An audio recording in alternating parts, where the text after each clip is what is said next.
मसाइल की 3 किस्में होती हैं। इंसान के साथ जो मसाइल होते हैं वो 3 किस्म के होते हैं।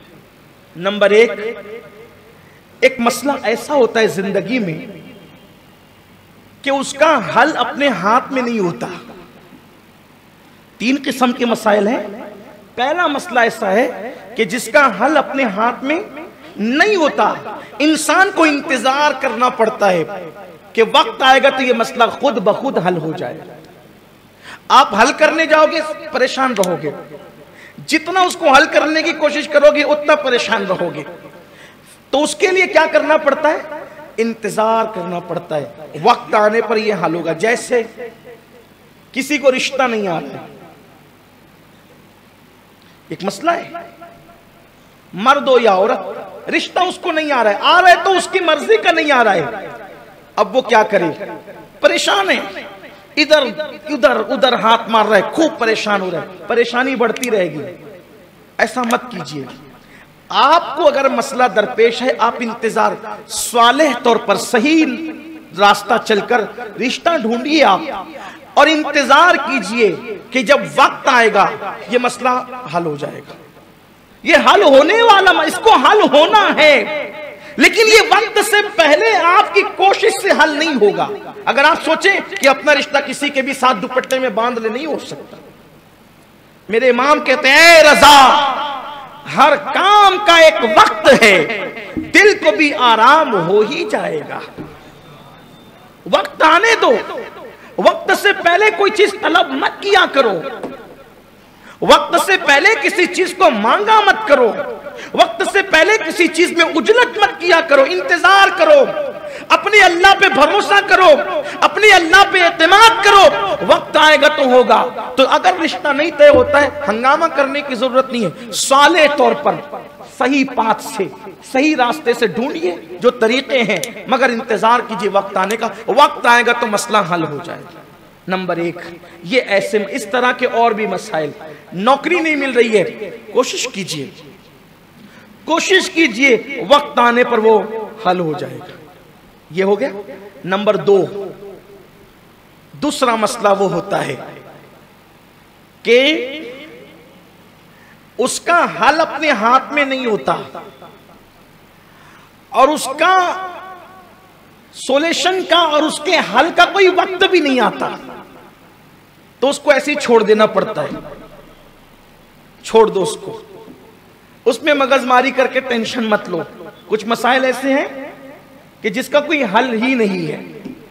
किसी मुफक्किर ने बहुत खूबसूरत बात कही थी कि अगर छत की घर गिर रही हो, खूबसूरत बात है, माजी करीब के एक मुफक्किर ने बहुत अच्छी बात की थी। कोई मजजूब उसने कही थी ये बात, मजजूबियत छाई रहती थी उस शख्स पर, लेकिन बात बड़ी खूबसूरत की। उसने कहा कि अगर छत गिर रही हो भागो,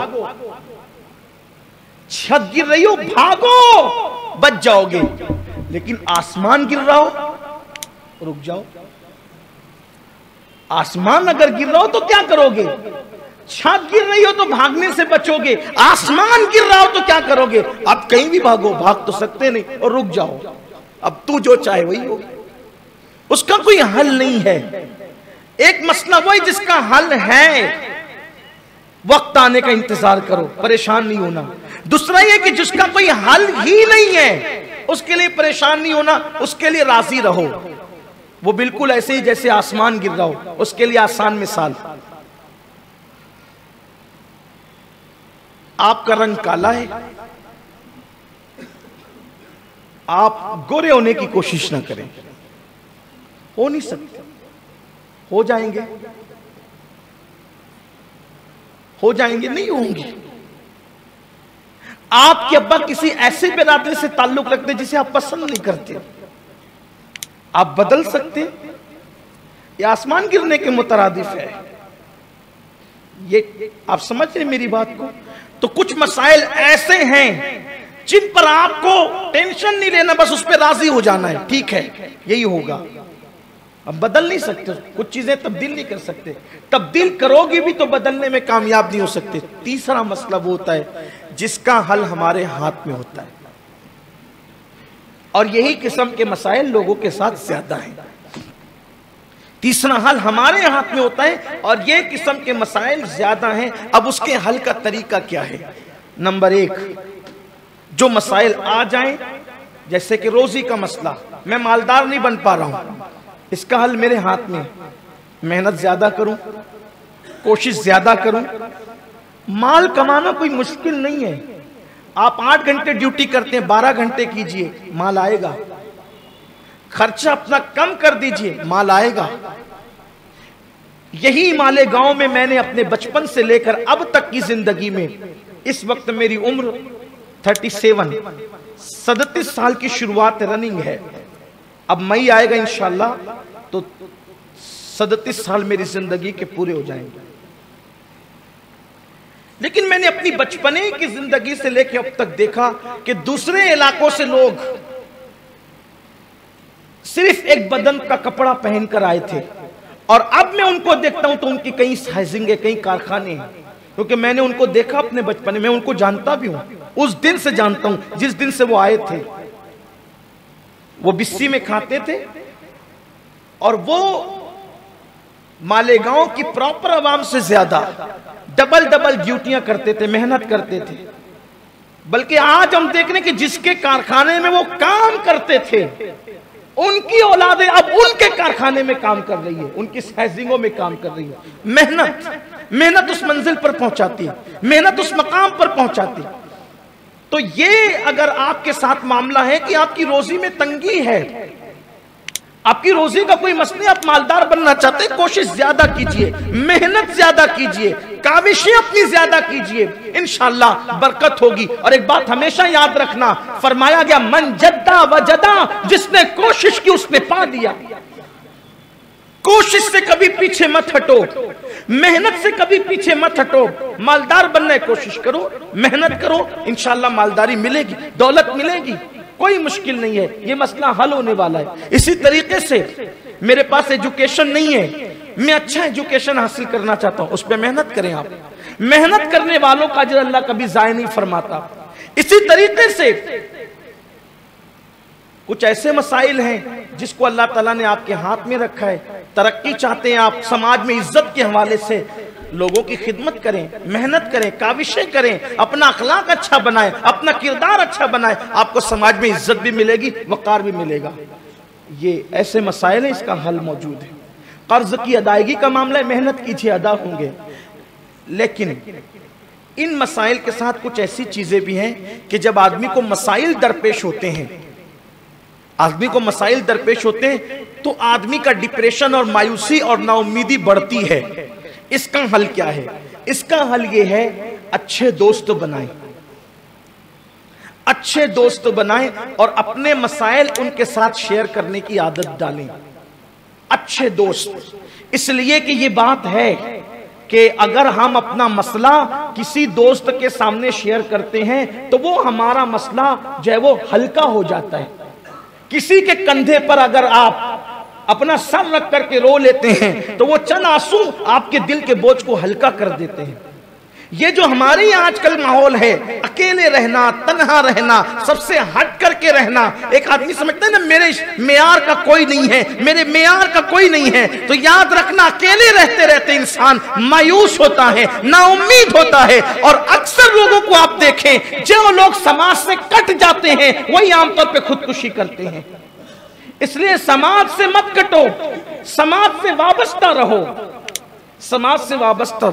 आजकल देखा जाता है किसी को थोड़ी सी इज्जत मिल गई, अलग समाज से कट जाए।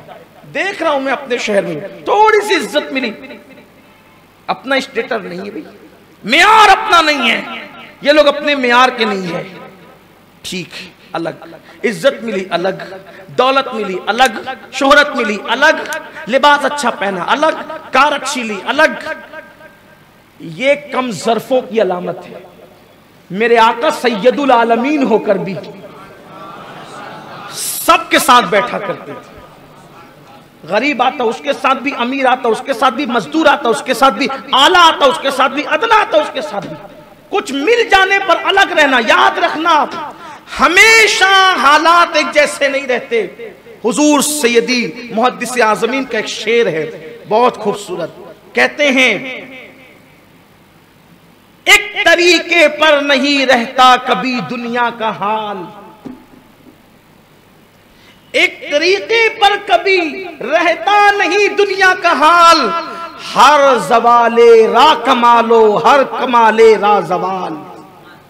दुनिया हमेशा एक उस पे नहीं रहती, हर उरूज को जवाल है और हर जवाल को उरूज है। तो ये थोड़ी सी इज्जत मिलने पर जो 100 लोगों से कट जाते हो, एक दिन इज्जत खत्म होगी, कटे रह जाओगे। थोड़ी सी दौलत मिलने पे लोगों से कट जाते हो, दौलत खत्म हो जाएगी, लोगों से कटे रह जाओगे, फिर कोई पूछने वाला नहीं रहेगा। इसलिए मिलनसारी की आदत डालो, लोगों के दरमियान उठने बैठने की आदत डालो। हालात अच्छे हो या बुरे हो, लोगों से कभी कटना नहीं। ये कमजरफी की अलामत है, ये हल्केपन की निशानी है, ये इंसान के नीच और कमीनेपन की अलामत है। आसान मिसाल, कहते हैं कि एक चूहे ने हीरा खा लिया, एक चूहे ने हीरा खा लिया, उसने हीरा खा लिया। जिसका हीरा खाया उसको तकलीफ हुई कि भाई मेरा हीरा कैसे खा लिया चूहे ने। तो उसने क्या किया, ये अभी चंद दिनों पहले किसी दोस्त ने मुझे ये आर्टिकल छोटा सा भेजा, मुझे बहुत अच्छा लगा, उसको बहुत अच्छा लगा। हमारे अहबाब एक साथ एक ग्रुप में जमा है, तो उन्होंने ये आर्टिकल मुझे भेजा था।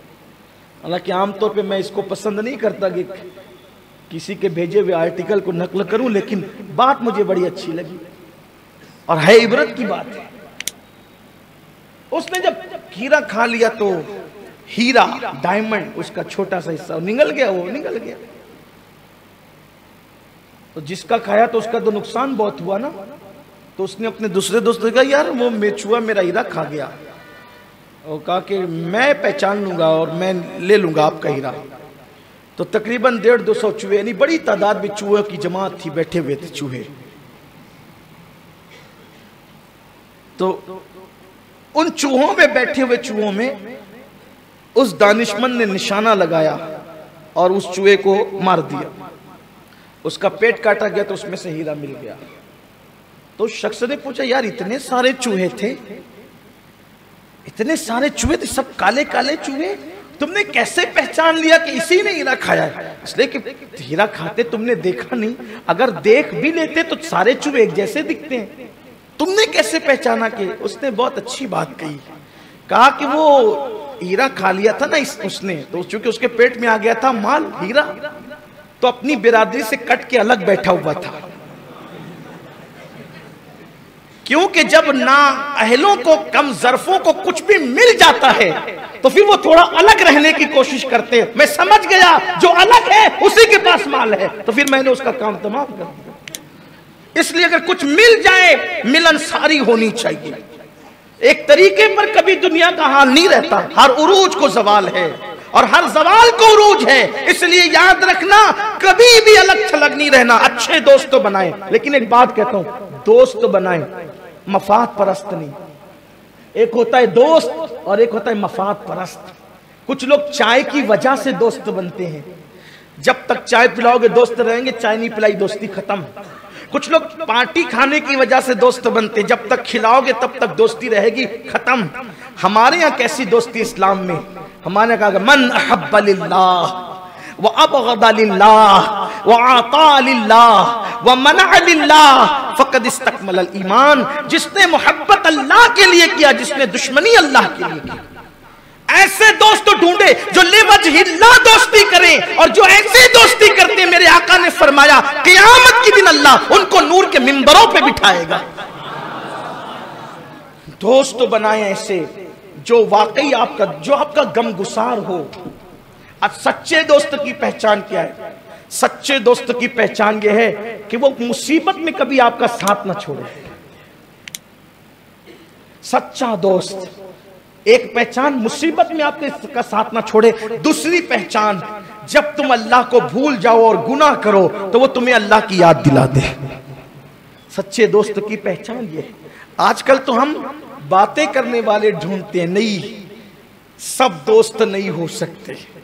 प्यार सबसे करो, लेकिन दोस्ती चंद एक से करो, और जिससे करो फिर निभाओ। दोस्त कैसा होता है? देखो दोस्त कैसा होता है। आजकल तो अगर दोस्त को कह दो कि चलो जरा बाजार से आतेगा, अभी मेरे पास टाइम नहीं है, जनाजे में भी नहीं आ सकता। एक सहाबी फरमाते हैं दोस्त की, सच्चे दोस्त की पहचान ये, उसके कंधे पे हाथ रख के कहो चल, चल पड़े। अगर पूछे कहां, फरमाया वो दोस्त सच्चा नहीं है। पूछा कैसे उसने, कहां जाना है ना,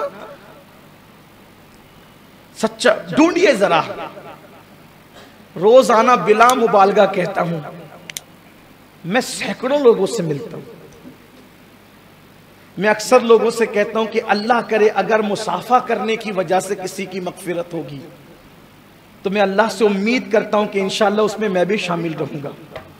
इसलिए कि मुझे रोजाना जितने लोगों से मुसाफा करने का शरफ मिलता है, एक बड़ी तादाद है, बहुत बड़ी तादाद। रोज अदीबों से मिलता हूँ, खतीबों से मिलता हूँ, अहले इल्म से मिलता हूँ, अहले फ़िक़्ह से मिलता हूँ, अहले दानिश से मिलता हूँ, अहले सियासत से मिलता हूँ, अहले अदब से मिलता हूँ, गुनहगारों से मिलता हूँ, नेकों का बड़ी तादाद है लोगों की।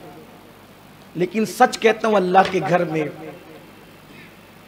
मुझे हर डिग्री वाला मिलता है, लेकिन अहले वफा बस इतने ही मिलते हैं जितना उंगलियों पर आप गिन सके। वफा वाले बहुत कम रह गए दिल में। दुनिया में वफा कहां है?